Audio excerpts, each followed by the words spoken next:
Bueno, buenas tardes, bona tarda a tothom i benvinguts a una nova xerrada cineclubista, en aquest cas entre la Mireia Iniesta i la Carolina Estudillo. Vaig a donar unes explicacions molt breus abans de posar-vos en situació.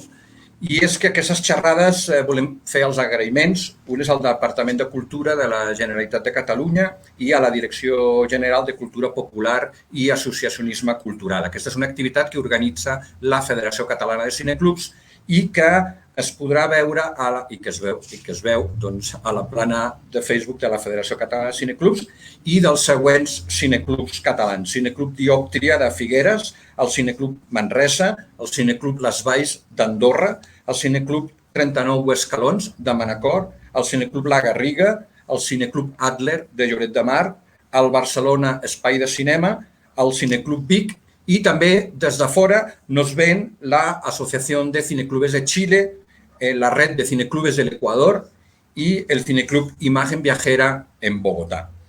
La mecánica de estas charlas cineclubistas es un poco no basarse en unas preguntas previas, sino dejar que dos personas cinéfilas, como en este caso la Mireia y la Carolina, hablen un poco sobre cine, sobre el cine de Carolina y que por lo tanto sea un ambiente, hagamos esta charla en un ambiente distendido. Las personas que nos están viendo pueden hacer sus preguntas, pueden dejar los comentarios en el apartado de comentarios de esta charla en Facebook y yo mismo iré introduciendo un poco todas las preguntas, los comentarios mientras vamos charlando. Os quiero presentar a Mireia Iniesta, que ya nos ha acompañado en otras charlas. Mireia es cineclubista, es actualmente la vicepresidenta de la Federació Catalana de Cineclubs, es miembro del 39 Escalons Cinema Club de Manacor en la isla de Mallorca, es crítica de cine, especialista en cine feminista, en cine realizado por mujeres. Aprovecho para meter una cuña publicitaria. Mañana empezamos un curso que es el cine, la representación femenina vista a través de la sexualidad femenina vista a través del cine. Todavía están las inscripciones abiertas, tenéis toda la información en la página de Facebook de la Federación y también en la página web y os invitamos pues a que todavía estéis a tiempo de apuntaros a este curso. Mireia es muy conocedora del cine de Carolina porque escribió no hace mucho, por ejemplo, en un seminario en el Festival de Cine de Cali, un texto muy interesante que es de lo personal a lo político, memoria y autoficción feminista en el cine de Carolina Astudillo. Entonces, Mireia, buenas tardes, ¿cómo estás? Bona tarda, doncs estic molt bé, estoy muy ilusionada de poder tenir aquesta conversa amb la Carolina. Bueno, i espero que també la gent s'animi i faci preguntes, que això està com molt obert, ¿no? I tant. Carolina, hola, ¿cómo estás?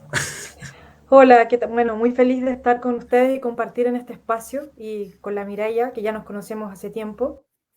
Encantada. Encantada, Carolina. Te presento un poquito por si hay algún amigo o alguna amiga de los que nos está siguiendo que no te conoce, cosa que dudo muchísimo, pero por si acaso. Diré que Carolina Estudillo es una directora chilena, realizadora, periodista, investigadora y docente. Ella tiene estudios de cine por la Universidad Católica de Chile y tiene un máster en documental creativo por la Universidad Autónoma de Barcelona. Lleva muchos años aquí.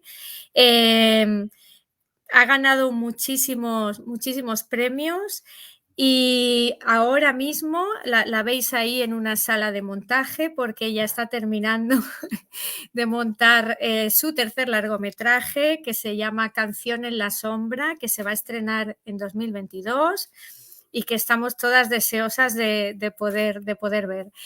Os diré de Carolina que ella está especializada, y si no me corregirá, en trabajar, por una parte, la memoria histórica de las mujeres y yo diría que el trauma femenino,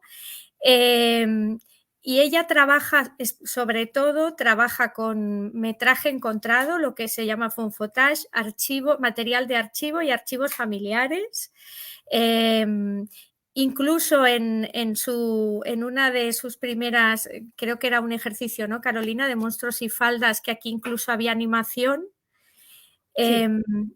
Bien, entonces, revisando toda tu filmografía, yo tengo la sensación de que trabajas este trauma, esta recuperación de la memoria histórica de las mujeres y esta necesidad, veo en ti una necesidad de encontrar un dispositivo adecuado para representarlo, ¿no? Porque la historia oficial la escriben los vencedores. Y por ejemplo, en tu caso, me parece que no es baladí que tú vivieses en tu país hasta los 14 años con la dictadura de Pinochet. Tienes 2 documentales, uno que es Lo indecible y el otro que es El descaro. ¿Me podrías decir tú en estos 2 casos, en estos 2 documentales, qué haces tú para restablecer esa memoria histórica, para devolverla a su lugar? ¿Cuál es tu búsqueda? ¿Cuál es la búsqueda correcta del dispositivo? ¿Cómo se representa? ¿Cómo se recupera y se corrige ese mal de archivos, esos archivos del mal, ¿no? Esta historia que queda, que es la que cuentan los vencedores. Bueno, primero que todo, tal como dices, para mí fue profundamente marcador, por decirlo de alguna manera, haber nacido y crecido en dictadura. Me tocó vivir, bueno, el toque de queda, el exilio de algunas amigas de mi mamá y de sus hijas, tener también conocidos que fueron desaparecidos, torturados. Entonces, claro, es algo que te marca mucho. De hecho, en este momento estoy trabajando en un documental, bueno, que no te lo había dicho, que es sobre la infancia. Wow. Sí, sobre la infancia de las niñas de mi generación. Y cómo, por un lado, si bien yo no viví la experiencia directa, ¿no? Del exilio, de la tortura, de la desaparición, de alguna manera la gente que se quedó en Chile vivió bajo una violencia y un miedo que se normalizó. Ese es un tema que me interesa mucho, ¿no? Cómo esta normalización del miedo, de la violencia, ¿no? Marcó profundamente a mi generación y a los hijos e hijas de mi generación. En el caso de Chile, bueno, he trabajado en estos 3 documentales. Lo indecible fue un cortometraje que yo hice en el año 2012, en el que me interesaba buscar, o en realidad, sí, fue una búsqueda en realidad. Lo que pasa es que en ese proceso de búsqueda cambió mi visión. Cómo representar las experiencias traumáticas, cómo representar en este caso la Exacto. tortura. Si existía alguna imagen o imágenes, ¿no? que pudiesen representar este dolor, ¿no? En ese momento, sobre todo basándome en todo lo que es este cuestionamiento que se genera a partir de la Shoah o del Holocausto, como lo queramos llamar, ¿no?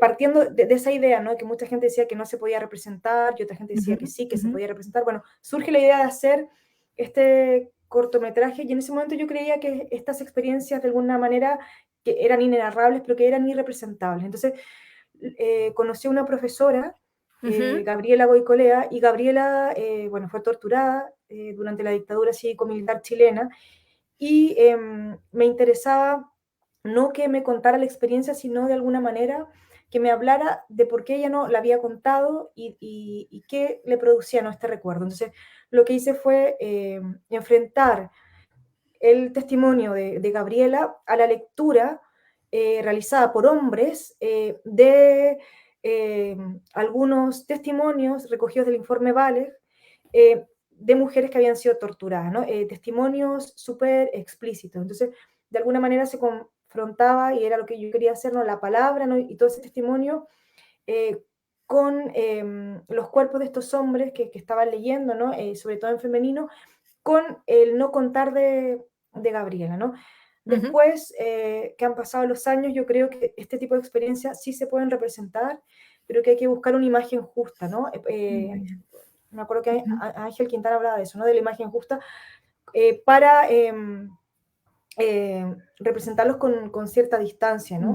Entonces, bueno, Lo Indecible fue un corto que se centraba en ese tema, ¿no? En la representación de la tortura. Y El Descaro no lo he terminado, o sea, es un proyecto que está en proceso y que espero terminarlo alguna vez. Vale, pues entonces no entramos tanto en eso. Me ha parecido súper interesante lo que acabas de decir ahora, porque me da pie para hacerte la siguiente reflexión, ¿no? A ver, yo veo en tu cine, sobre todo en De Monstruos y Faldas, en El Gran Vuelo, una voluntad de uniformizar, de hacer universal estas experiencias traumáticas de una sola mujer, en este caso de Clara Puello. Y tú vas desde de lo personal a lo político, ¿sí? Hablas del dolor de Clara Puello y esto, para mí, te estás refiriendo a todas las mujeres republicanas.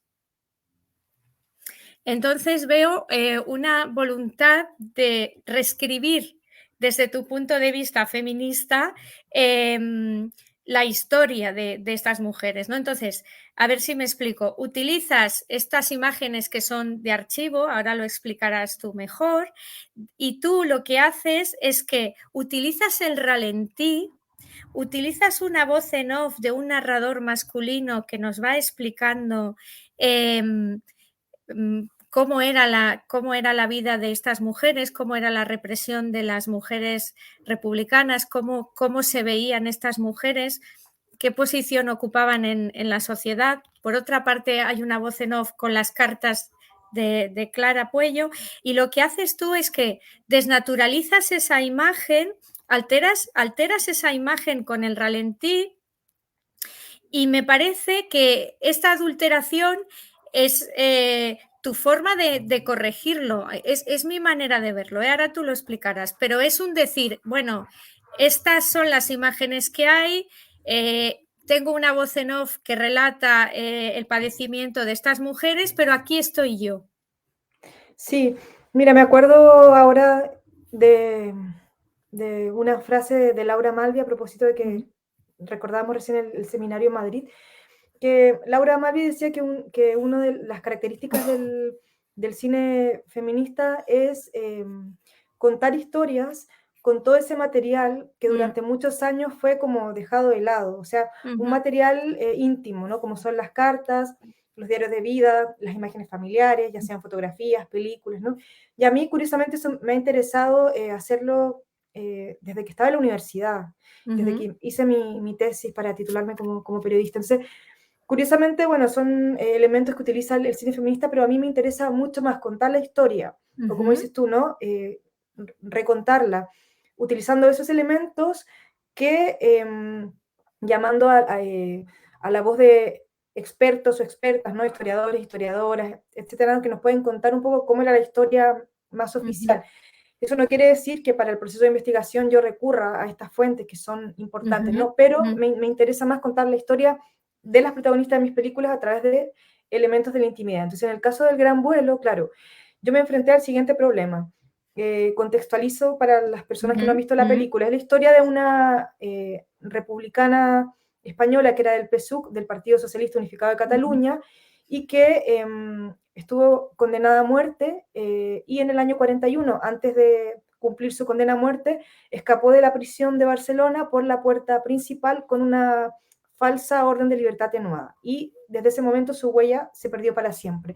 Entonces yo, cuando hice esta película, tenía el problema de que no tenía imágenes de Clara, había muy pocas imágenes, solamente fotografías, porque ella pertenecía a una clase trabajadora, por lo tanto era imposible que tuviera imágenes en movimiento, porque en España, durante la década del 20, 30 y 40, la gente más pudiente era la gente que tenía acceso a las cámaras Pathé Baby, que eran las cámaras que se usaban en esa época y que podían filmar. Por lo tanto, también eso, es la imagen que existe de esa persona nos habla, ¿no? de la clase, del género, ¿no? Me parece muy interesante, ¿no? Bueno, tuve este problema de la falta de imágenes. Entonces lo que hice fue utilizar imágenes de familias catalanas y valencianas, porque Clara había vivido en Valencia y en Cataluña durante los años 30 y 40, que eran los años en que se centró la historia que yo iba a contar, para de alguna manera hablar de la historia de Clara, teniendo en cuenta y explicitando que eran imágenes, la mayoría, excepto las de Manuel Monleón, imágenes de familias burguesas o de familias incluso aristócratas, y que obviamente las mujeres que ahí aparecían no eran como Clara, pero también podrían haber sido como ellas, ¿no? También había una idea muy bonita de que en realidad no hay que dejar de lado a las mujeres y que en realidad todas somos iguales, independiente de la clase de la que provengamos, ¿no? Ahora leía un texto de Adrienne Rich que decía eso, ¿no? Que nos tenemos que tratar de poner en el imaginario todas las mujeres, ¿no? O sea, sin ser excluyentes. Entonces, claro, eran mujeres burguesas, pero también vivieron una opresión de manera distinta, obviamente, a la que vivió Clara, pero sí que eran mujeres que también sufrieron en el sistema patriarcal, por decirlo de alguna manera. Pero me interesaba utilizar estas imágenes como contraplano a la historia de Clara, pero explicitándolo. O sea, por eso que la película, la voz del narrador que tú comentabas, en algunos momentos dice, si alguien hubiese filmado a Clara en la década del 20, podría ser como ella o ella, pero no. Solamente la podemos ver en una imagen fija porque no está filmada o no hay alguna imagen de ella en movimiento. Entonces, siempre está esta idea, ¿no? De Clara y de las otras mujeres. Y de alguna manera también está presente lo que dices tú de reescribir, ¿no? Estas imágenes, ¿no? Con la ralentización, también con el reencuadre, ¿no? O sea, con la manipulación, de alguna manera nos están contando otra historia y nos están haciendo centrarnos a lo mejor en otros aspectos de la imagen, ¿no? O sea, miradas. Me di cuenta, por ejemplo, que muchas veces las imágenes que habían sido filmadas por la alta burguesía dejaban de lado a las criadas, se salían del encuadre o solamente eran filmadas para que la alta burguesía mostrara que era servida. Entonces esto también te habla, ¿no? de la forma de mirar o muchas veces los cuerpos fragmentados de las mujeres, muchas filmaciones de piernas, ¿no? Como el fetichismo de las piernas. Es muy bonito, la verdad, trabajar con imágenes porque te vas dando cuenta de detalles, por así decirlo, pero que en realidad no son detalles porque te hablan de la historia, te hablan de la sociedad, te hablan de quién está filmando en ese momento, o sea, la imagen si la analizas te puede decir mucho. Es un trabajo que a mí me apasiona realmente. Claro. Es decir, el montaje es el 90% de tu trabajo. ¿Cómo te planteas las películas, Carolina? ¿Tú partes de una idea, partes de una foto, de una imagen, de un encargo? ¿Cómo entra esto en tu cabeza? Y qué, claro, bueno, más o menos si es que tienes un método. ¿Y qué peso tiene el montaje? Estás en una sala de montaje ahora. Estoy en una sala de montaje. Sí, a ver, es difícil, ¿eh? Porque esto de hecho siempre Bueno, lo hablo con no, Ana Pfaff, tranquila. pero Bueno, Ana, sí, explicar que es la montadora de Carolina, que es una de las mejores montadoras del Estado español. Tiene muchos premios, Ana, y lleva mucho tiempo trabajando contigo, ¿no? ¿Cómo es esa sí, relación entre vosotras? te voy contestando todo. Generalmente yo parto de un texto. A mí me gusta Vale. mucho escribir, entonces voy pensando, ¿no? ¿Qué imágenes podrían ir con estas palabras? Pero Ana me dice, no, también tú piensas mucho en imágenes, por eso la cito, y vas haciendo el trabajo a la vez. Entonces, sí, trato de escribir una secuencia y voy pensando, ¿no? ¿Qué imágenes podrían ir en esa secuencia? Pero a la vez también voy mirando imágenes y se me van ocurriendo cosas. Entonces, yo creo que es un trabajo que se hace de manera paralela. Por ejemplo, cuando estaba haciendo el gran vuelo, en el guión no estaba en ninguna parte, ¿no?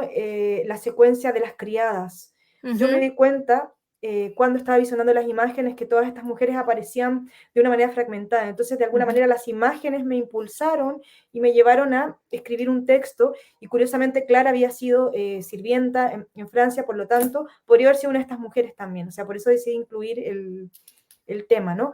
Pero también hay palabras o textos que me llevan imágenes. Por ejemplo, en el caso del gran vuelo, estaba contando, ¿no?, que tenía pocas imágenes, que había utilizado imágenes de la alta burguesía catalana y valenciana, pero también utilicé los diarios de vida de Clara y las cartas que ella no logró enviar, porque justo llegó la policía y entró a su casa y quedaron una serie de cartas confiscadas. Entonces, cuando leía las cartas, o sea, desde la palabra, se me iban ocurriendo imágenes. Y el trabajo que hago con Ana es tratar de no ilustrar, eso siempre lo hablamos con Ana, sino que de hacer asociaciones, disociaciones o metáforas con las imágenes y no ir ilustrando, ¿no? Eso no quiere decir que obviamente en ciertos momentos hay que ilustrar, porque si estamos hablando de la guerra civil, bueno, pueden haber imágenes de la guerra civil, pero en lo posible tratamos de usar estas metáforas. Entonces, por eso que pongo ejemplos no concretos. En el Gran Vuelo hay una secuencia en donde Clara le critica a un miembro del Partido Comunista la estructura del partido tan vertical, la forma de tratar a los compañeros, le dice que debe humanizarse. Entonces, para esa carta utilizamos imágenes religiosas, porque me basé en un texto de Ana Longoni que habla que se llama El mandato sacrificial, donde ella hace un paralelo entre la religión y la ideología, en este caso del Partido Comunista. Si bien está hecha en otra época, porque ya se refiere a las militancias en Argentina, en una época determinada, a mí me sirvió este texto porque creo que tenía muchos puntos en común, ¿no? Como la idea de una entrega total, renuncia a la vida privada. Bueno, entonces, de alguna manera, esta carta que habla de eso, ¿no?, se ilustra con imágenes de una procesión religiosa. ¿Qué tiene que ver? Bueno, tiene que ver, ¿no? O cuando Clara, por ejemplo, le cuenta a un amigo que tuvo una hija y que esa hija se murió de hambre, y Clara cruza los Pirineos estando embarazada, utilizamos imágenes de familias vacacionando en esas montañas. Entonces, de alguna manera, el paisaje del exilio, el paisaje de la deportación forzosa se convierte también en el paisaje de las vacaciones. O sea, ese paisaje, que es el mismo, tiene diversas connotaciones y tiene, claro, muchos sentidos diferentes para cada persona, ¿no? O sea, para Clara, claramente el exilio, y para otras personas eran las vacaciones, el divertimento, ¿no? Bueno, un poco trabajo así con Ana, contestándote la pregunta, tratando de no ilustrar. Ha quedado muy claro. A ver, creo que hay una parte de ti en todas las películas, como es natural, pero yo en Ainhoa veo, apareces tú casi como un personaje, o sea, veo un ejercicio de autoficción, ¿no? Entonces, Ainhoa, yo no soy esa, ahora lo explicarás tú mejor, ¿no? Pero creo que el hermano de una chica que falleció te va a buscar y te entrega un montón de archivos familiares que tiene de esta chica y te pide que hagas algo con eso, y tú intentas reconstruir desde ese material lo que fue la persona de Ainhoa, la intimidad de Ainhoa.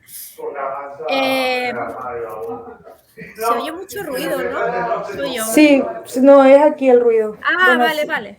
Espera, te acabo la pregunta. Entonces, me parece muy interesante cómo tú estableces un diálogo con esta mujer que ya no está, a partir de la experiencia del aborto.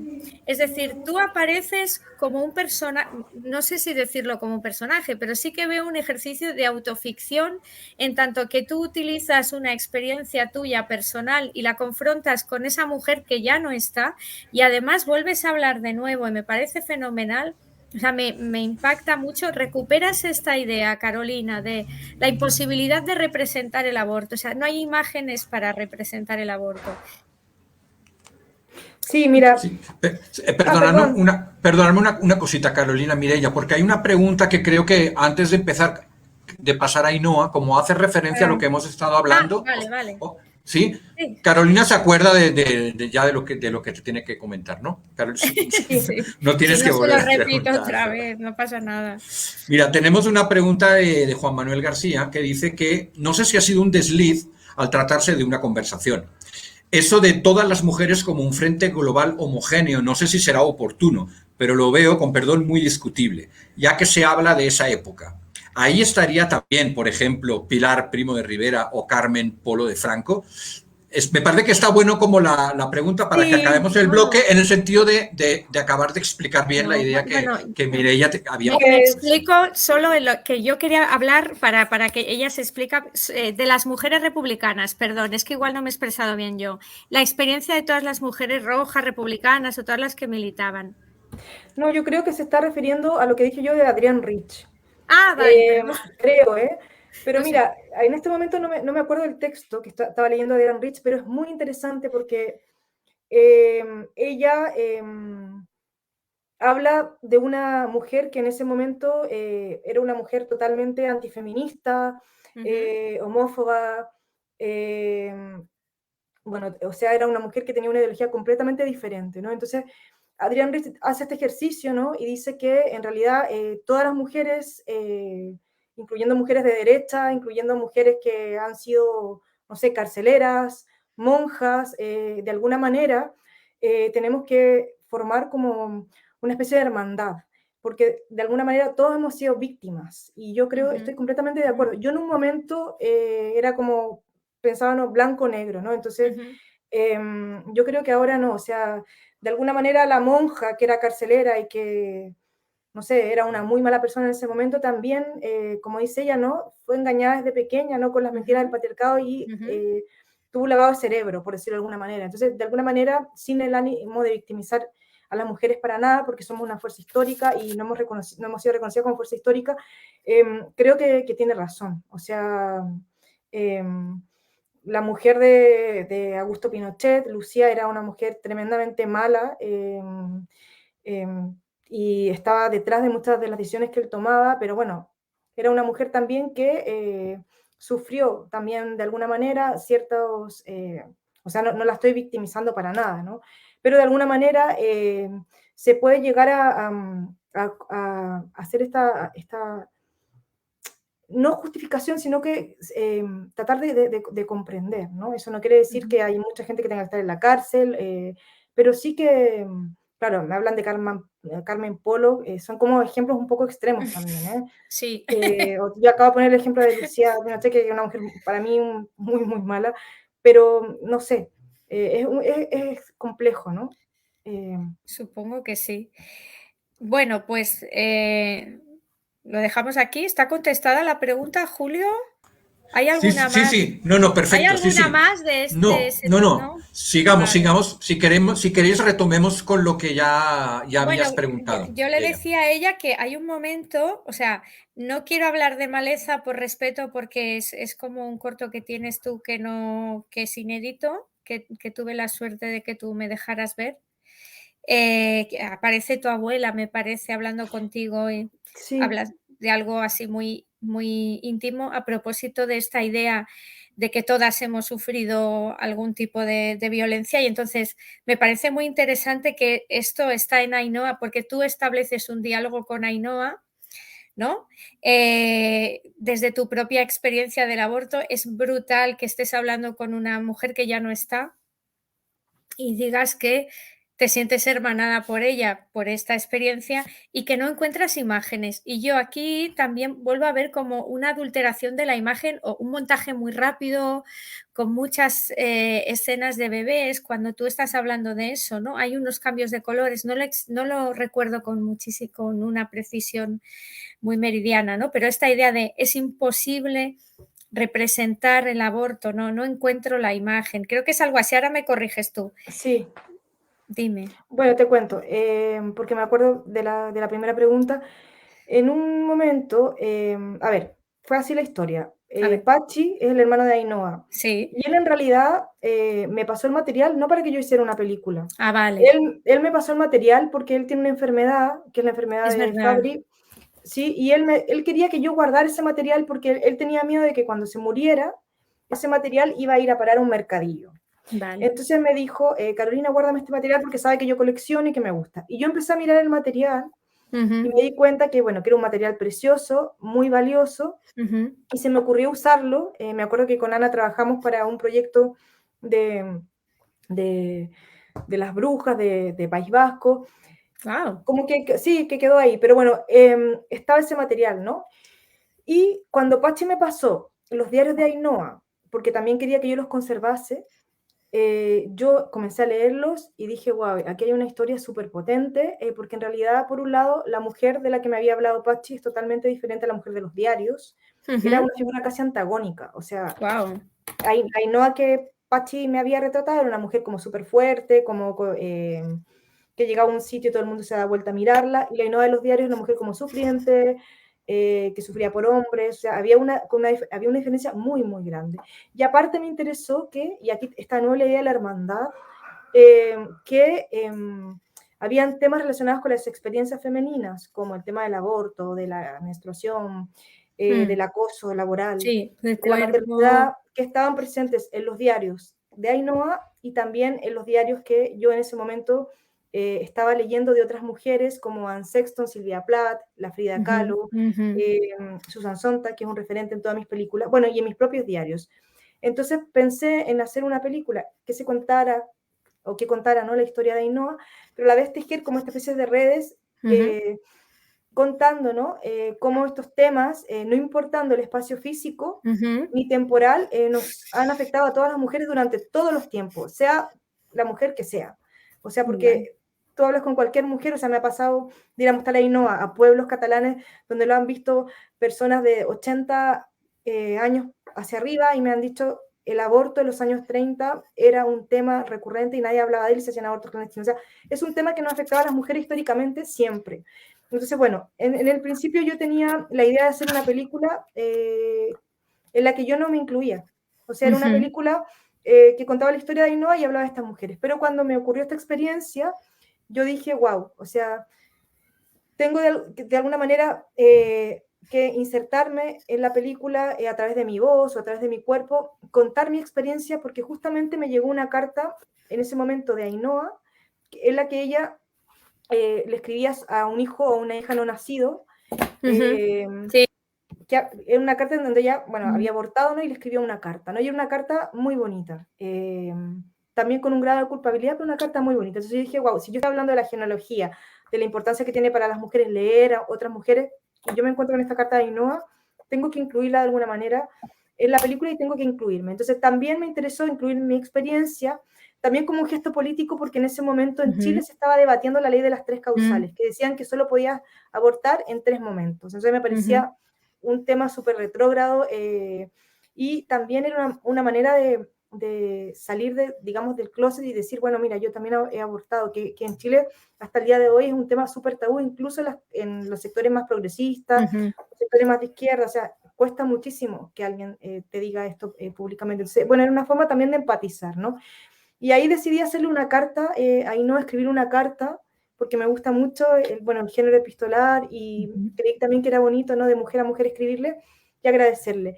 Y en el momento que tú dices del aborto, recurrí a un texto de la Virginia Woolf que dice que el dolor es como irrepresentable, sobre todo en las palabras, pero a mí me pasó que también era representable en las imágenes. Entonces, para mí fue como una experiencia física muy dolorosa, que no tiene por qué siempre ser así, pero en mi caso lo fue, y yo había filmado ese momento, lo filmé no en Super 8, lo filmé con una cámara digital, porque quería como dejar el momento, ¿no?, para mí. Y cuando estaba con Ana, bueno, vimos las imágenes y en realidad no representaban absolutamente nada, o sea, esas imágenes no te decían nada. Entonces decidimos utilizar unas imágenes de unos textos que habíamos filmado en Super 8, que habían salido desenfocadas y que parecían cicatrices, y utilizamos esas imágenes cuando se habla del aborto y del dolor. Entonces es muy bonito porque el juego es un juego, ¿no?, entre la palabra y la imagen, ¿no? Son palabras que han quedado como desenfocadas, que no se pueden leer, y que nos habla de la idea de que el dolor es inenarrable, que también se relaciona con lo indecible, y también de la imagen, ¿no?, que también se relaciona con lo que hablaba de la imagen justa, ¿no? ¿Qué imagen? Desnaturalizas las imágenes para representar. Exactamente, sí. Bueno. Hay otra cosa que me parece muy bonita de Ainhoa, que igual es cosa mía, pero igual no es algo tan premeditado. Veo como una especie de, bueno, vosotras dos habéis compartido esa experiencia y hay un momento, si no me equivoco, en que vemos imágenes que ha filmado ella.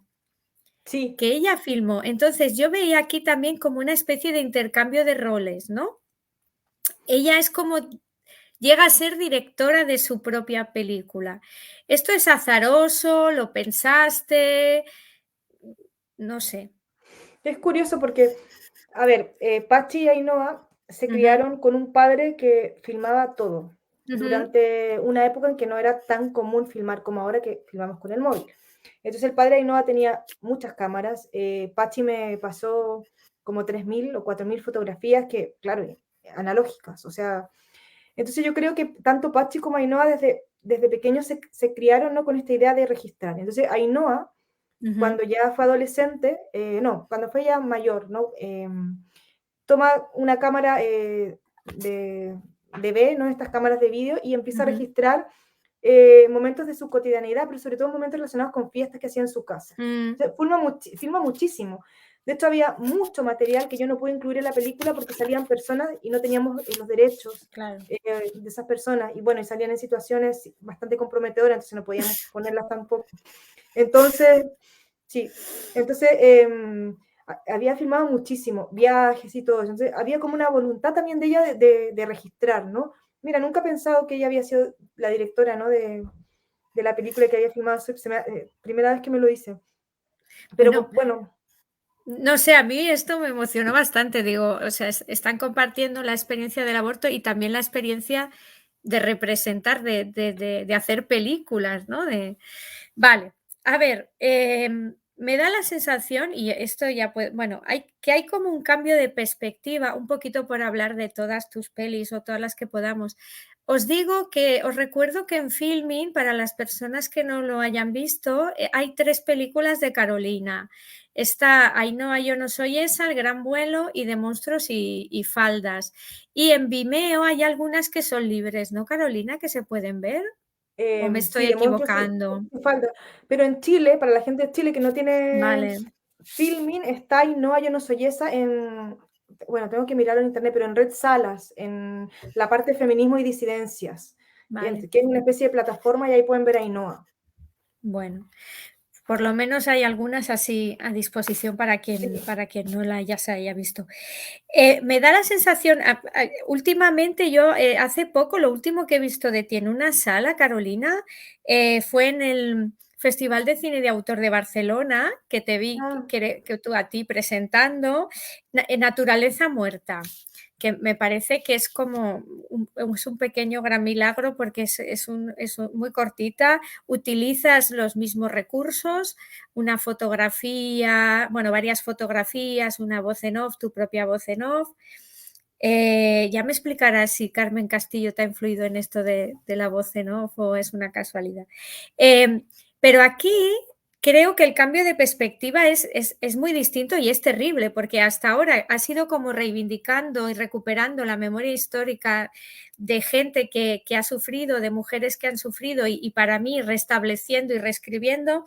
Y aquí nos encontramos con una fotografía de una señora que perteneció a las SS, ¿no? O que trabajó en un campo de concentración. Entonces, aquí hay un cambio de perspectiva. Aquí no se trata de recuperar una memoria o de hablar de un trauma, se trata de que la persona que te da a ti la fotografía, que ahora lo explicarás tú mejor, tiene que asumir eso.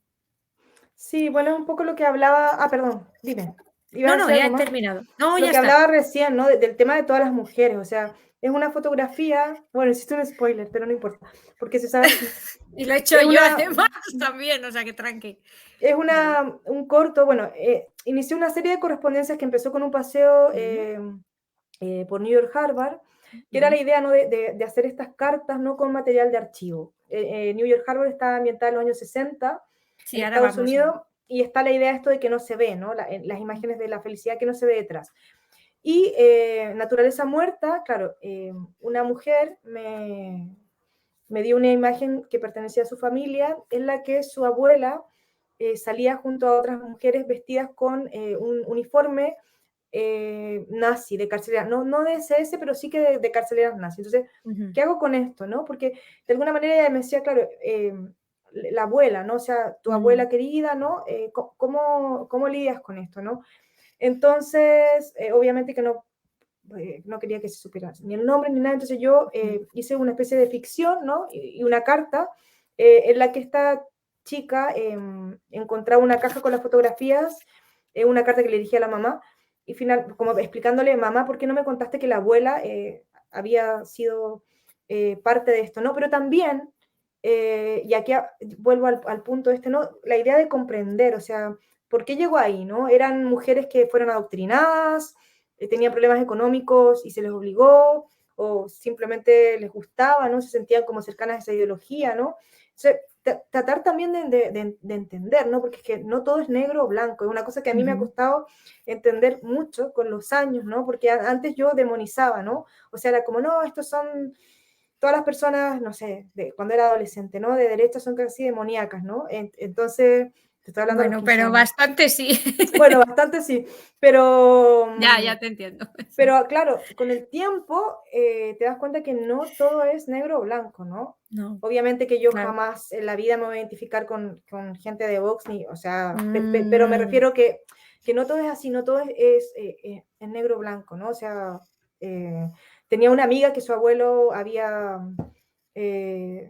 claro, en ese momento en Alemania, su abuelo tuvo que ir a pelear, a luchar por Alemania, y era una persona que era totalmente anti-hitleriana y anti-nazi, ¿no? Pero en ese momento se le obligó.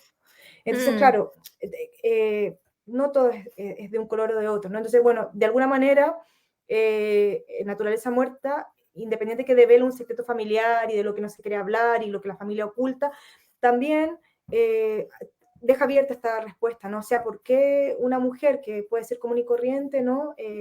Llegó a esta situación tan extrema? ¿Fue la guerra? ¿Qué pasó, no? Esto me recordaba, por eso te decía lo de Carmen Castillo, que igual ha quedado algo inconexo. Me recordaba, salvando las distancias, un poco a la flaca Alejandra. Bueno, ahí tienes un ejemplo, ¿no?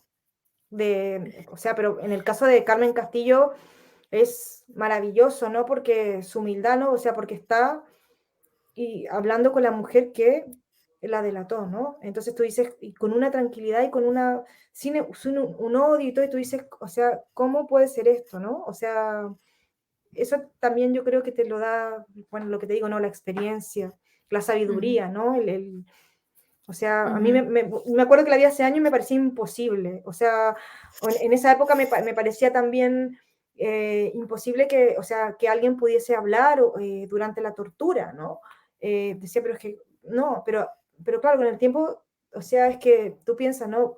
Me torturan a mí, Iván, y está mi hijo, es que yo no me va a importar, o sea, ¿entiendes? O sea, hablo, ¿no? O sea, tienen a mi hijo, a veces te ponían llantos de niño, o sea, uno no puede juzgar, o sea, incluso Primo Levi lo dice, ¿no? Tienes que estar ahí, ¿no? Para saber realmente cómo actuar en un momento determinado. Entonces, andar juzgando desde otra perspectiva, desde la afuera, es como muy fácil, ¿no? Me parece muy interesante y a la vez muy maduro y muy... Porque no es nada fácil, ¿eh? No, claro. O sea, Carmen Castillo, cuando hace la flaca Alejandra, a mí me pareció... O sea, de todas maneras, yo hablé con ella, le pregunté a Carmen Castillo y dice que no eran amigas, ¿eh? Que ella hizo no, aquello. amigas no, pero no, yo tampoco creo que hayan sido amigas, pero sí que habla con, no sé, Sí, desde la comprensión, ¿no? O sí, sea, como tratar de comprender a la otra Sí, persona, ¿no? O sea, no sí, desde el odio, la violencia que te podría No, generar no. una cosa así, o sea, Una cosa así. sí. Bueno, por seguir un poquito el recorrido, tú has mencionado ahora un paseo por New York Harbor. Creo que formalmente está muy conectada con Herencia, bueno, como forma, ¿eh? Luego lo hablamos. A mí me recuerda mucho a una peli de la que nos habló Laura Mulvey, Carolina, que te debes acordar, que es de Alina Maracci, que se llama Un hora sola Tiborrey. La directora encontró también en el desván imágenes de su madre que se había suicidado, imágenes familiares, y hizo también como una especie de reconstrucción. Y una de las cosas más interesantes que además creo que me has mencionado antes es que me lo has mencionado con Ainhoa, en general los vídeos familiares los hacen los padres, ¿no? Y entonces hay como un código de representación ahí. Entonces, tú como esposa de este señor vas a proyectar constantemente una imagen de felicidad, sean cuales sean las circunstancias, ¿no? Me parece muy bonito que en el paseo por New York Harbor la voz en off de la chica dice: mamá está muy contenta en estas imágenes, nunca la había visto tan feliz, ¿no? Y creo que también hay un cambio de perspectiva porque lo que estás criticando aquí es la indiferencia. Es la o la aparente ignorancia de esta familia ante lo que estaba sucediendo, ante la guerra de Vietnam, ante todo lo que se estaba moviendo, ¿no? ¿Qué te empuja a ti? Desde mi punto de vista, es como enfocarlo desde otro lugar. ¿Qué te empuja a ti a hacerlo de esta manera? Lo que decía en un comienzo, no sé, a ver qué hay detrás de las imágenes. Obviamente que las imágenes, al menos en esa época, ¿no? Siempre mostraban como momentos de felicidad, ¿no? Pero si tú empiezas a hurgar, ves que estos momentos de felicidad no son tan aparentes. En el caso de Una hora sola, Tiborrey, que es una película que me Inmensa, inmensa. maravilla, o sea, Sí, sí. es una de mis películas preferidas. Claro, es tremendo, ¿no? Porque ella se encuentra con todas estas imágenes grabadas por su abuelo, filmadas por su abuelo, de su madre y de su De abuela. su abuela, Y felices. y ella dice, mi abuelo nunca vio lo que había detrás de estas mujeres, o sea, siempre las vio como mujeres bellas, porque eran bellísimas, como mujeres, como sus musas, pero no vio la tristeza, no vio la depresión, el dolor, la impotencia que había detrás, ¿no? Entonces es muy bonito porque ella toma estas imágenes filmadas por el abuelo y reescribe la historia de su madre y de su abuela, ¿no? Desde una perspectiva feminista, ¿no? Le vuelve a dar vida con la montadora a esas imágenes. El trabajo que yo he hecho en todas mis películas creo que de alguna manera va por ahí, ¿no? Tratar de ver Claro, qué hay detrás de esas total. imágenes. Sí, Vale. sí, me Perdona, gusta mucho. que te he cortado, perdona, No, está perdona. bien. Vale, entonces, ahora yéndonos ya a herencia, y aquí sí que quiero que me lo expliques tú mejor de lo que lo voy a explicar yo, porque herencia creo que es un encargo, tú ahora nos lo comentas Sí, mejor, tú trabajas con Juan Mayorga en ese encargo, entonces, explícalo tú un poquito mejor lo que es herencia y después te hago una pregunta. Prefiero en este sí, caso que seas tú la que lo lo explique. explico. Sí, Herencia formó parte de un encargo del CCCB, el Centro de Cultura Contemporánea de Barcelona, que reunía a cineastas y a escritores o escritoras. Mm, Entonces a cada cineasta se le designaba un texto de un escritor, de una escritora, y tenían que jugar, ¿no? La palabra con la imagen. Y a mí me tocó a Juan Mayorga, que es un, bueno, qué suerte. dramaturgo, sí, y que lo pusieron conmigo porque yo la verdad que no había leído nada de él, siendo bien honesta, pero lo pusieron en común conmigo porque de alguna manera se relacionaban nuestras miradas hacia el pasado, ¿no? A través de la reescritura, la fragmentación, la recontextualización. Entonces, Juan hizo un texto muy bonito sobre la herencia, en la que se confrontan dos visiones. Una Ujú. es de una persona que cree que uno tiene que, lo estoy diciendo de una manera muy sucinta y burda, ¿no? Se entiende muy Que bien. una persona tiene que disfrutar de la vida en realidad y estar aquí porque no vamos a dejar nada, o sea que todo lo otro es vanidad. Y otra persona que dice que uno aquí en esta vida tiene que hacer cosas, dejar algo, ¿no? Dejar algo para la posteridad. Entonces, yo decidí utilizar imágenes huérfanas, Ujú. bueno, y algunas imágenes de Ainhoa, incluso en el Claro, libro sale ahí, mi ahí, hijo, ahí, ahí, para ahí. trabajar, o sea, como que de alguna manera es mi legado, ¿no? O sea, yo, porque yo soy de las personas que creen que uno tiene que dejar algo. Entonces, decidí leer con Juan, y yo elegí obviamente la voz de la persona que quiere dejar un legado. Y para ilustrar eso, elegí imágenes que yo había filmado, ¿no? Y también sale una imagen de mi hijo, ¿no? Porque también es mi herencia de alguna manera, y también imágenes huérfanas, ¿no? Que son imágenes de personas que no sé quiénes son, ¿no? Que son muy bonitas, imágenes que he ido comprando en mercadillos. Entonces era ese juego, ¿no? Entre la herencia y la no herencia, ¿no? O sea, ¿qué dejamos, ¿no? ¿Qué dejamos en este paso por el mundo? Pero fue un encargo y quedó muy bonito, o sea, es una pieza que a mí me encanta. Precioso. Y además es como si fuera, bueno, tú lo has explicado muy bien, ¿no? Tu legado, ¿no? Entonces, Exacto. ahí están imágenes de otras películas. Ahí estás tú a través de tu hijo. Imagínate el ejercicio que habías empezado en Ainhoa, que era así tan íntimo. Es como que sigue y de forma todavía más íntima en este encargo, poniendo a tu propio hijo ahí. Pero a mí hay una cosa que me fascina y que a lo mejor es cosa mía, ¿eh? Y a lo mejor Juan Manuel se queja. A ver, me da pobrecito, es amorosísimo. Me da la sensación, a mí me emociona muchísimo de ese corto, que lo he visto 4 o 5 veces. Hay un momento en que aparecen las mujeres con la cámara allí filmando, ¿no? Entonces, si hemos partido de la idea, ¿no? Que esto en un paseo por New York Harbor, de que tenemos un punto de vista masculino, de que está filmando un señor y un poquito Herencia empieza con unas imágenes que podría haber filmado también, no son familiares, pero bueno, no sabemos quién las ha filmado, no importa. Hay un momento en que yo veo que hay una disrupción y aquí está lo que para mí es tu reescritura nuevamente, que aparecen las mujeres con la cámara en la mano, que hay cámaras de fotos, si no me equivoco mal, la madre de Ainhoa creo que tiene una cámara de fotos, pero apareces tú misma también, que es un fotograma de Ainhoa, yo no soy de Ainhoa, yo no soy esa, que además estás delante de un espejo, que quizá esto es bueno, claro, evidentemente es para que se te vea, ¿no? Pero aquí hay un desdoblamiento para mí, ¿no? El motivo visual del espejo está hablando de la subjetividad femenina, ¿no? De tu interioridad, de tus deseos. Y creo que para mí también es una declaración de intenciones. Este corto, estos momentos. La vida se cuela. No pasa nada. Perdón. Nada, tranquilo. Perdone. Sí. No pasa nada. Entonces, creo que ahí, aparte de defender la importancia de dejar algo en el mundo, lo que dejas, la importancia de ese ejercicio de empoderamiento femenino y de esa voluntad de representar. Es mi manera también. Sí, totalmente. O sea, por un lado, lo del desdoblamiento que tú dices, filmarse frente a un espejo, es una idea que, pero que la pensé cuando hice Ainhoa, ¿no? Y también porque me veo yo, obviamente. Claro, de hecho, me encanta filmar frente a un espejo, pero está esa idea del desdoblamiento.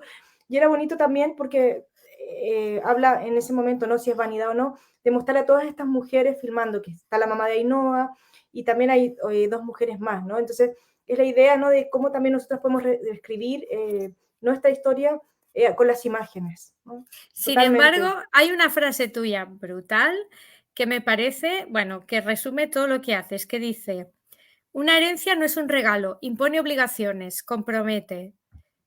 Es decir, bueno, es de hay Juan, un compromiso. Bueno, pues te va al pero, pelo. pero yo elegí ese texto porque es el que me identificaba a mí. Vale, totalmente. entonces hay un compromiso también en tu cine. No sí, es solo totalmente. una cosa. No, hay un compromiso y yo soy una persona que cree que las personas que de alguna manera tenemos una difusión o que estamos creando, tenemos que comprometernos, ¿no? con la gente. Vamos a dejar un legado, a lo mejor es súper pretencioso, vanidoso, narcisista, lo que quiera, pero hay como una conciencia, ¿no? De legado, que me tocó hacer un curso de Cecilia Mangini, ¿no? Y qué bien. Una amiga me contaba, una amiga de Cecilia, ¿no? Que Cecilia, por ejemplo, tenía esta conciencia que era muy de izquierda para ella, ¿no? De dejar un legado, dejar algo, ¿no? Yo creo en esto, por eso también en Herencia opto por esta posición, porque creo que uno tiene que dejar un legado. A lo mejor hay gente que me dice, pero qué ingenua eres, en 100 años la humanidad no va a existir y todo lo que uno ha hecho se va a acabar, pero bueno, yo soy de la idea de que uno tiene que dejar un legado, algo, ¿no? O sea, incluso como profesora, cuando hago clases, ¿no? Siempre pienso, ¿no? En ese legado, aunque puede ser un poco ingenuo, pero a lo mejor una frase o algo de lo que yo digo le puede quedar a alguien y le puede ayudar en algo. Para mí eso es súper importante y lo tengo presente en todas las cosas que hago, o sea, docencia, cuando escribo, en el cine, en cómo educo a mi hijo, ¿no? Está esta idea muy, muy presente. Y última pregunta, y no sé si luego Julio entrará con alguna más, que me interesa saber lo que piensas tú. El otro día Gloria Vilches le hicieron una entrevista en La Vanguardia a propósito del Excentric, del aniversario del Excentric, y decía que el cine experimental goza de muy buena salud. Y ella habla un poquito ahí de Maya Deren, ¿no? Claro, también es verdad que si hablamos de mujeres, el Scentric programa también, evidentemente, trabajo de directores varones, pero es verdad que es un territorio que ha sido siempre muy femenino porque ha sido siempre más barato, ¿no, Carolina? Es decir, Maya Deren hacía las películas con su marido en su casa, eran autoproducidas. ¿Cómo te sientes tú dentro del experimental? Esto, por un lado. ¿Y has pensado pasarte a la ficción, entrar en los mecanismos de la industria? ¿Te has planteado hacer algo menos militante o más mainstream? No sé, te pregunto. Yo en el experimental me siento muy bien, aunque no me considero una cineasta 100% experimental, pero sí que me gusta mucho esta idea del cine experimental o experiencial, ¿no? Que Vale. me gusta más la palabra experiencial, ¿no? Como ese acercamiento que uno puede tener desde incluso la intimidad, ¿no? Y lo que tú dices, ¿no? A veces con pocos recursos, ¿no? Como que tratar de crear sin necesidad de contar, ¿no? Con dinero, ¿no? O sea, yo soy de la idea de que, de hecho ahora lo estoy haciendo con este proyecto nuevo, de que uno tiene que hacer las cosas como sea, ¿no? No estar esperando una ayuda, una subvención, o sea, obviamente que si quieres hacer una película que vale, no sé, 100.000, bueno, estoy tirándome, mira, hasta para eso doy cifras bajas, 100.000 euros. Es más barata, ¿eh? Esa sería Baratísima, barata. bueno. Sí, Pero sí, bueno, entiendo. 1.000.000 de de euros, claro, euros. obviamente es que tienes que tener una ayuda, ¿no? Pero yo, por ejemplo, el proyecto este que estoy haciendo en Chile, cada vez que voy, filmo, le pago yo al cámara, ¿no? Porque también soy de la idea de que uno, a la gente con la que trabaja, ¿no? Siempre se tiene que pagar, que es una cosa muy importante para mí, ¿no? Porque nosotros, si vivimos de esto, o sea, ¿por qué a otra persona no sé, o sea, las No, personas claro. cobramos, le puedes pagar menos y todo eso, o puedes llegar a un acuerdo, ¿no? Pero siempre, para mí, hay que pagarle a la gente, ¿no? Con la que uno trabaja. Pero también pienso en Agnes Barda. Agnes Barda, que es una cineasta que a mí me encanta, era como muy defensora, ¿no? De este cine con poco presupuesto, de tratar también de hacer los proyectos, de que los proyectos salgan adelante sea como sea. Y ella lo hacía, ¿no? Ella hablaba del cine pobre, que sus películas eran, pero bueno, tiene películas bellísimas. Y respecto a lo de mainstream, a ver, yo tengo ahora el guión de 2 ficciones que espero, sí, ¡Guau! sí, ¡Qué sí, que espero primicia hacer. más buena! Sí, una es una película que, si todo va bien, va a ser realizada en Chile y en Italia, y la otra es una película más de época, ¿no? Ambiental a la guerra civil. Y estoy con estos proyectos hace mucho tiempo, pero claro, obviamente que para estos proyectos sí que necesito una subvención y Más una ayuda, y no, dinero. obvio, no puedo decir, no, la voy a hacer yo sola, porque es diferente, ¿no? Pero los otros proyectos sí que los puedo hacer sola. Y lo del mainstream, pues hace un tiempo me ofrecieron un proyecto que está ahí todavía y me falta, bueno, pensarlo más, y que era hacer como una película que llegara a más gente, con un formato a lo mejor más tradicional, pero con una mirada feminista. Entonces, yo creo que sí, que a lo mejor podía alguna vez incursionar en, no sé, En algo en un así. documental más televisivo, pero nunca dejando de lado mi mirada, o sea, eso no lo transo ni por todo el Muy dinero del bien. mundo, porque de alguna manera, claro, a lo mejor puede ser una película que tenga más llegada a la gente, pensando mucho en el público, pero no transando cierto tipo de valores que yo considero que tienen que estar presentes en mi cine y que eso no tienen precio. Muy bien. Cuéntanos, para que la gente sepa, para que nos animemos más a verla, no hace falta, pero bueno, creo que está bien. Si explicas un poquito, Canción en la sombra, un poquito el tema, ¿nos puedes explicar un poquito de qué Sí, va? es Canción a una dama en la sombra. Perdona, Sí, Canción a sí, una dama en la en sombra. la sombra. El título es un poema de Paul Celan Mm, y es la historia de un republicano español que fue asesinado en el campo de concentración de Mauthausen ujú, y que desde que se exilia hasta que llega a un Stalag le escribe una serie de cartas a su mujer, ujú, cartas preciosas porque escribía muy bien, pero la historia está contada a través de la mujer que recibe las cartas. Entonces una voz femenina es ella que le lea las cartas a sus hijos a la luz de las velas. Entonces es la mujer que va habitando distintos lugares en los que ellos vivieron, en Caldas de Montbui, que es un pueblo que está aquí en Cataluña, mm, y de una perspectiva feminista, porque la película también resignifica el mito de Penélope, le da como mm. una otra lectura, ¿no? Entonces también nos habla de todas las mujeres que se quedaron, entre comillas, esperando cuando los hombres se iban a la guerra, ¿no? Y ese hombre es el hermano de Clara Pueyo Jornet, que ¡Wow! Está sí todo es, conectado constantemente, ¿eh? ¿Te claro, das cuenta? es Armand Puello, que es el hermano de Clara, que era la protagonista del Gran Vuelo.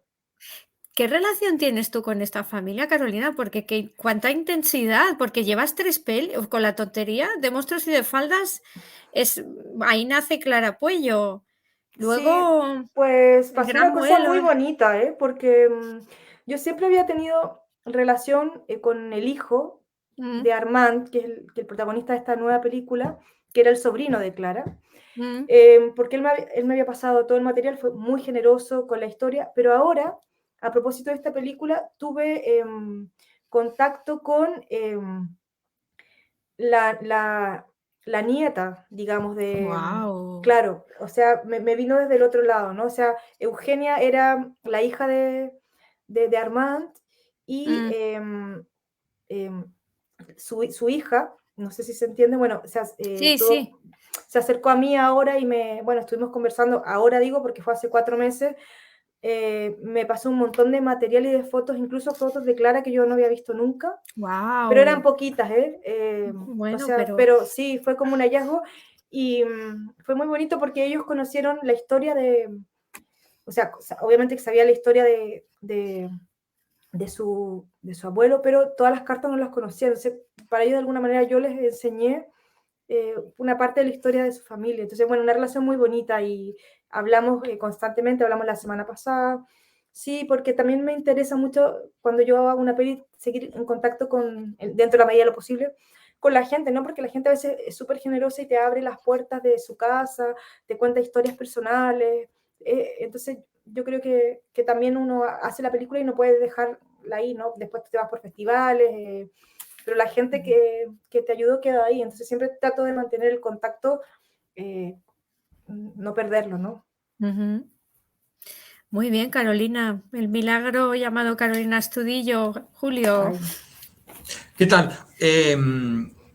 Estaba pensando en esa importancia que dentro del cine de la no ficción, ¿no? Tiene lo que estaba hablando Carolina, ¿no? De estar presente en la pieza, ¿no? A veces claro. en el cine documental o de no ficción, a veces el realizador queda un poco sepultado por lo que está tratando, ¿no? El tema que trata, ¿no? Y a veces no es tan fácil como sentir la presencia de la realizadora, en este caso en las películas, ¿no?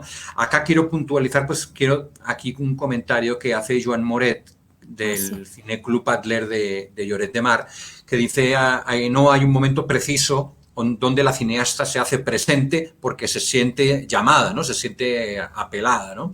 Dice, me impresionó mucho cómo Astudillo irrumpe en la historia de Ainhoa, a pesar de que desde el mismo título de la película advierte que yo no soy esa, ¿no?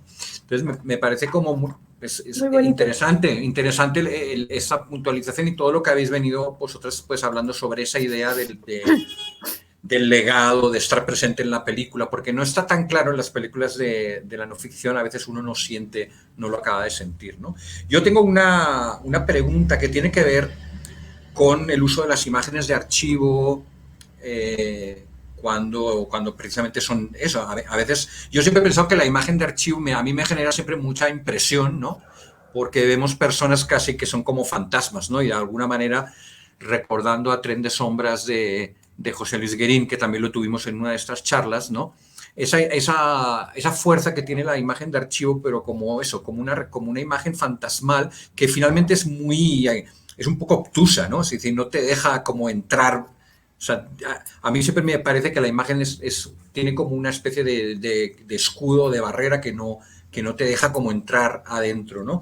Sin embargo, funciona mucho en la identificación del espectador, ¿no? Entonces, seguramente, Carolina, tú has reflexionado mucho sobre esa idea, ¿no? De cómo funciona la imagen de archivo en esa idea que tiene el espectador sobre esas imágenes, ¿no? O sea, cómo se identifica un espectador con esas imágenes cuando muchas veces los textos van por un lado, ¿no? Y las imágenes como son de otro, ¿no? Ya has hablado un poco ese tema de las asociaciones a través del montaje, ¿no? Que te sirven incluso para generar ritmo, ¿no? Yo recuerdo también de Monstruos y Faldas, esa aparición de las máquinas, ese movimiento, ¿no? Que acaba generando un ritmo a la película también muy, muy interesante. Pero yo no sé si has pensado un poco en eso, ¿no? En cómo se relaciona el público con las imágenes de archivo, ¿no? Yo creo que en general, bueno, también depende del tipo de público, pero las imágenes de archivo siempre tienen una fascinación, ¿no? O sea, y no sé, también cuando son imágenes de otras épocas, ¿no? Muchas veces las personas ya no están, no existen, ¿no? Y en realidad son como fantasmas, ¿no? O sea, gente muerta que estamos viendo en movimiento, ¿no? Pero bueno, a veces uno no reflexiona sobre esto porque ya lo tienes como muy asimilado, ¿no? Pero sí que tienen esta aura como fantasmagórica. De hecho, el Gran Vuelo comienza, ¿no? Con una sesión de espiritismo, porque la idea también era de traer durante una hora a una muerta, ¿no? Invocar a esta muerta, ¿no? A través de esta sesión de espiritismo que era Clara Puello, ¿no? Bueno, también empecé con esas imágenes porque eran imágenes de Manuel Monleón, que fue el gran amor de Clara, y son imágenes que me cedió la familia de Manuel, que no era una familia burguesa, por eso dije que había excepciones, que no todo era blanco y negro, era una familia de artistas que sí tenían acceso a cámaras, y quizá Manuel podría haber hecho esa vida en Colombia que hizo después, ¿no? Con Clara, entonces también era bonito que fueran imágenes de él y que se invocara esta muerta, ¿no? Pero sí que creo que está toda esta reflexión que tú dices, ¿no? Sobre esta aura fantasmagórica que tienen las imágenes. A mí me encanta, me fascina, o sea, veo imágenes, no sé, de comienzos del siglo pasado, ¿no? Y como siempre me quedo como pensando, ¿no? En esta gente, o qué habrá pasado con ellos, con su familia, o sea, no sé, me invento Y, historias. sí, claro. Derivado de esto también hay otra faceta que también a mí me impresiona mucho de tu trabajo, que es, y no hemos hablado, creo que es ese trabajo de investigación, ¿no? Es decir, todo lo que hay detrás de acercarse a todas esas historias, pero de ver ese contexto histórico, de tener todas esas lecturas referenciales, ¿no? Entonces también como incluso por alguna entrevista que he leído, que te han hecho, te siento como muy, es decir, como vas muy al fondo de la investigación, ¿no? Es de verdad como vas tirando un hilo por aquí, otro hilo por allá, pero esto me da la impresión que es un trabajo impresionante que no se ve casi, ¿no? Que es, digamos, vemos la película, pero no vemos mucho, o se puede intuir, pero seguramente es mucho más grande ese trabajo de lo que parece, ¿no? Sí, a mí me encanta la investigación, yo creo que a veces no soy tan exhaustiva como quisiera, ¿no? Y me gusta mucho la historia, bueno, eso sí que se nota, ¿no? Entonces trato de hacer la investigación siempre yo en la medida de lo posible, ¿no? Obviamente que me apoyo con historiadores, con gente que me puede dar una visión como más objetiva, pero me gusta mucho investigar, o sea, como que tratar de hacer yo todo ese proceso, ¿no? Porque creo que también, de alguna manera, si lo hago yo, me es más fácil entender, construir un guión, escribir, ¿no? Que si viene otra persona y te dice, mira, esta es la investigación, estos son los datos, me gusta hacer siempre parte del proceso de investigación. En televisión, por ejemplo, esto no sucede porque tienes una persona que te investiga todo, ¿no? Que de alguna manera te facilita tiempo, pero creo que te quita, ¿no? Esa cosa tan bonita de ir descubriendo cosas, ¿no? Y me gusta muchísimo. Sí, de hecho, Juan Manuel dice una cosa también sobre esos materiales que son como efímeros, ¿no? Las cartas, las fotos.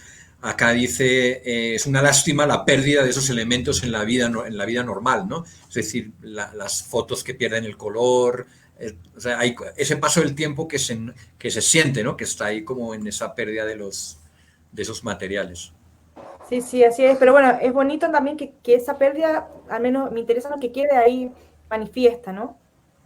Todo eso que se va perdiendo, ¿no? Que las fotografías incluso trato de usarlas tal como están, si están rotas, si están amarillas, no corregirles el color ni nada, sino que dejarlas como están, ¿no? Porque nos habla del paso del tiempo.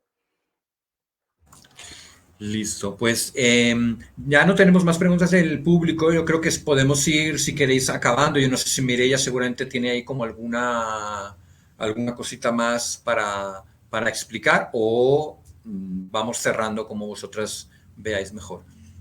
Yo quiero darle las gracias a Carolina por decirnos que sí y por hacer todo lo que hace. Bueno, muchas gracias Mireia, Julio, por invitarme, ¿no? A la Federación Catalana de Cineclubs, y que hay gente que en Chile está viendo esto, bueno, y en otros lugares, me pone muy contenta. Sí, bueno, pues que todo el mundo sepa que esa conversación queda grabada en la página de Facebook de la Federación Catalana de Cineclubs, pero también en el canal de YouTube de la Federación Catalana de Cineclubs. Entonces, nada, muchas gracias, Carolina. Gracias, Mireia, otra vez. Moltes gràcies a tothom per haver estat atent. Y ens veiem a la propera. La próxima charla que tenemos es con Andrés Duque, otro gran realizador y que es muy, muy interesante. La fecha ahora mismo no me acuerdo. Es en el mes de diciembre. 15 de diciembre. 15 de diciembre, 7 de la tarde, todas invitadas a la próxima charla con Andrés Duque. Bueno, un beso muy grande, Carolina, Mireia, y hasta pronto. Chao. Muchas gracias, Chao.